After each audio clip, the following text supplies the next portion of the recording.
కడవాంచి అదే చిట్టి కాకరకాయలు చేయడానికి కావాల్సిన ఇంగ్రీడియంట్స్ ఇక్కడ మెన్షన్ చేశాను చూడండి.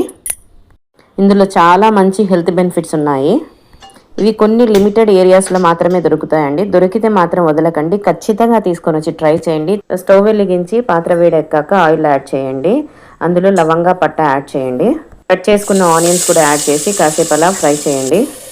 అల్లం వెల్లుల్లి కొత్తిమీర పేస్ట్ని కూడా యాడ్ చేయండి. ఇప్పుడు కాసేపు ఫ్రై చేయండి బాగా. షుగర్ బీపీని కంట్రోల్ చేసే మంచి గుణాలు ఇందులో ఉన్నాయి. సో ఫ్రై అయ్యాక 1/2 టీ స్పూన్ పసుపు, 2 టీ స్పూన్ల కారము, 2 టీ స్పూన్ల ధనియాల పొడి యాడ్ చేయండి. ఇప్పుడు ఇది కూడా బాగా ఫ్రై చేయండి. కాసేపు క్లీన్ చేసి బాగా కడిగిన కడవాంచిని యాడ్ చేయండి. ఇప్పుడు దీన్ని కాసేపు ఫ్రై చేయండి. కొంచెం కొత్తిమీర యాడ్ చేయండి. కట్ చేసి పెట్టుకున్న టమోటోలు యాడ్ చేయండి. రుచికి సరిపడా ఉప్పు కూడా యాడ్ చేయండి. సో ఇవంతా బాగా ఫ్రై చేసి కాసేపు మూత పెట్టండి. టమోటోలు కొంచెము మెత్తబడ్డాయి అన్న స్టేజ్లో వాటర్ యాడ్ చేయండి.